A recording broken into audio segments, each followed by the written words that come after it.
Hi hi hi Johnny, మా garden చూడడానికి వచ్చినందుకు welcome. Welcome Johnny uncle. Welcome Johnny uncle. Thank you honey.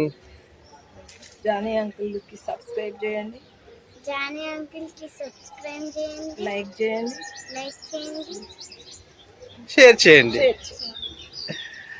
Okay, ఇప్పుడు వీడియోలోకి వెళ్దాం. ఓకేనా? మీకోసం అమ్మమ్మ ఏం పెట్టింది? ఇవేంటి? Strawberry plants. Strawberry plants. ఎవరి కోసం అవి? నాకు. మా మనవరాలకి మెయిన్ నా కాన్సెప్ట్ ఏంటంటే ఈ తరం పిల్లలకి అన్నీ తెలవాలి. శనక్కాయలు ఎలాగ వస్తాయి, కిందన పైన, మొక్కదన కంక ఎలా వస్తుంది, అట్లా. ఇవి తులసిలో రకాలు చెప్తాయి. ఇప్పుడు ఏవి తినాలి గార్డెన్లో, ఏవి తినొద్దు. పుదీనా ఆకులు తింటుంది, తులసి ఆకులు తింటుంది, అట్లా.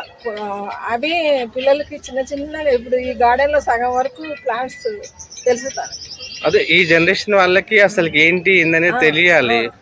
సో మీరు తెలియజేస్తున్నారు. గింజలు ఉందనుకో, గింజలు ఎలాగ వస్తుంది డైరెక్ట్ చూస్తున్నారు. ఇప్పుడు లెసన్స్ కూడా పిల్లలు అలాగే పిల్లలకి డైరెక్ట్ మనం చూపించి చెప్పామనుకోండి, వాళ్ళ మైండ్లో అలా ఫిక్స్ అయిపోతుంది. చాలా మంది స్కూల్లో కూడా ఇప్పుడు ఒక ఆవు గురించి చెప్పాలి, ఆవు దగ్గర తీసుకెళ్ళి ఇది ఇలా ఉంటుంది అని అన్ని చెప్తున్నారు. అట్లా మనం కూడా మనకు చేతనైంది పిల్లలకి కొంచెం చెప్తే బాగుంటుందని నా గుడ్. ఇంకా జాని, ఇవాళ మా గార్డెన్లో చాలా కాసాయి. నిన్న హార్వెస్ట్ చేశానండి, చూపిస్తాను మీకు. సమ్మర్లో అంటే నేనైతే లిక్విడ్స్ ఇస్తానండి. ఇప్పుడైతే ఏం ఎరువులు అట్లా ఏమి ఎరువులు కూడా నేను ఓన్లీ ఆవు పేడ మాత్రమే వాడతాను. ఈ ఏజ్లో కష్టపడి లిక్విడ్స్ కాసినంతే కాస్తాయి అనుకుంటా, కానీ బాగానే కాస్తాయి. ఓకే దాని ఎవరు వచ్చినా సాటిస్ఫై, అరే సమ్మర్లో ఇంత గ్రీన్గా ఉన్నాయి అంటారు. కానీ మేము ఎలా చూసుకుంటామో మొక్కలు కూడా అలా చూసుకుంటాం. అది సీక్రెట్. అంతే. 2 రోజులు ఊరిపోయినా కానీ నా ప్రాణం అంతా ఈ మొక్కలు కాడే ఉంటుంది. ఏమైందో పనులు పోస్తున్నారో నీళ్ళు అంటే వాళ్ళకి ఏంది, పని చేయాలి వెళ్ళిపోవాలనుకుంటారు. కానీ మనం ఏంది, ప్రతి చెట్టుకి నీళ్ళు ఎంత పడతాయి, దానికి ఎంత అవసరం అంత పోస్తాం. అది తేడా. ఒక 2 days అంటే ఓకే బాగానే ఉంటాయి, వారం పోతే ఉండవు. అంటే మీరు కేర్ ఏం తీసుకుంటారు వాటికి? ఇప్పుడు ఎండాకాలం అయితే అన్ని లిక్విడ్స్ లో ఏమి ఇస్తారు మీరు? మామూలుగా అయితే నవధాన్యాలు మొక్కలు కట్టేసి, నవధాన్యాలు 12 hours నానబెడతా.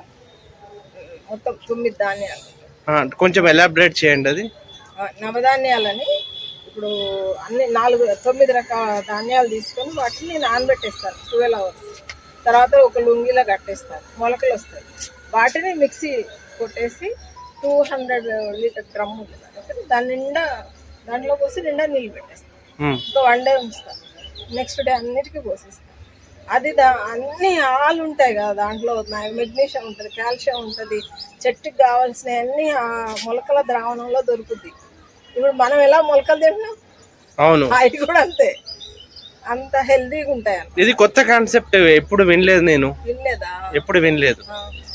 అంటే ఇప్పుడు లిక్విడ్స్ నార్మల్ గా బీట్రూట్ లిక్విడ్ కానీ లేదంటే వేరే లిక్విడ్స్ అన్ని మనం యూజ్ చేస్తుంటాము, బట్ ఈ నవధాన్యాల లిక్విడ్ అనేది ఫస్ట్ టైం వింటున్నాను. ఆలోచించండి, ఇప్పుడు నా వీడియో చూసిన తర్వాత మీరు ఆలోచించండి. నవధాన్యాలలో దాదాపు మొలకలు మనుషులమే తింటున్నావు, మొలకలు. అవును. అదే నువ్వు చెట్టుకి ఇచ్చావు అనుకో, సేమ్ అదే వస్తుంది చెట్టుకు కూడా, మంచి హెల్దీ. వాటికి కావాల్సిన పోషకాలన్నీ కూడా, అన్ని పోషకాలు ఉంటాయి దాంట్లో. చూడండి, ఇప్పుడు మనం రైస్ వాటర్ ఇచ్చాం, దాంట్లో B12 ఉంటుంది అంతే. అదే మొలకల ద్రావణం ఇచ్చాం అనుకోండి, దాంట్లో మన చెట్టుకు కావాల్సినవన్నీ తీసుకుంటారు. నేను మీ టిప్ ఇది ఒకటి ఎప్పుడు వాడుతుంటాను, రైస్ వాటర్. ఇప్పటికి కూడా నేను అంటే గ్రీన్ గా ఉండడానికి మీరు చెప్పిన టిప్ నాకు 3 years క్రితం చెప్పారు. సో అది యూజ్ చేస్తుంటాను నేను. 10 days ఒకసారి నేను రైస్ వాటర్ ఇస్తాను. ఇప్పుడు సమ్మర్లో ఎరువు ఇయ్యనిగా, ఎరువు సమ్మర్లో ఎరువు లిక్విడ్స్ మంచిది వాటికి. అటు వాటరు ఉంటుంది వాటికి, ఎట్లాగో మనం వాటర్ ఇవ్వాలి, అలాగే ఇట్లా లిక్విడ్స్ ఇచ్చామనుకో కొంచెం వాటికి బూస్టర్. ఓకే. అంటే ప్రత్యేకంగా ఈ వేసవిలో అంటే చెట్లకి ఇప్పుడు కాపాడుకోవాలంటే మీరు ఈ నవధాన్యాల లిక్విడ్ దానికి మంచి పోషకాలు అందుతాయి. ఈ కొన్ని రోగాలు కూడా తక్కువ వస్తాయి జానీ, మిల్లీ బగ్స్ అలాంటివి రావడానికి. నా ఎక్స్పీరియన్స్ ఏంటంటే, చెట్టులో బలం లేనప్పుడు ఏదైనా మనిషికి కూడా చూడు అన్ని వస్తాయి, మనిషి వీక్ అయినప్పుడే మనకి అన్ని రోగాలు వస్తాయి. అలాగే చెట్టు కూడా వీక్ కాకుండా చూసుకోండి. ఈ నవధాన్యాల ద్రావణం వల్ల చెట్టు హెల్తీగా ఉంటుంది. దాదాపుగా రావు, వస్తాయి కదా, దాన్ని నేను మిల్లీ బగ్స్ ఎక్కడన్నా కనుక కట్ చేసేస్తాను. అంతేగాని మందులు అంతా ఈ ఏజ్లో మేము అంత కొట్టలేము. కానీ నేను షార్ట్లో చెట్టుకు మనకు కాయలు కావాలి, ఏం చేస్తే కాయలు వస్తాయి, అదే కాన్సెప్ట్ నాది. ఎక్కువ రిస్క్ తీసుకుంటాను. అంటే ఇంత సమ్మర్ లో కూడా మీరు ఇన్ని కూరగాయలు కాపిస్తున్నారు.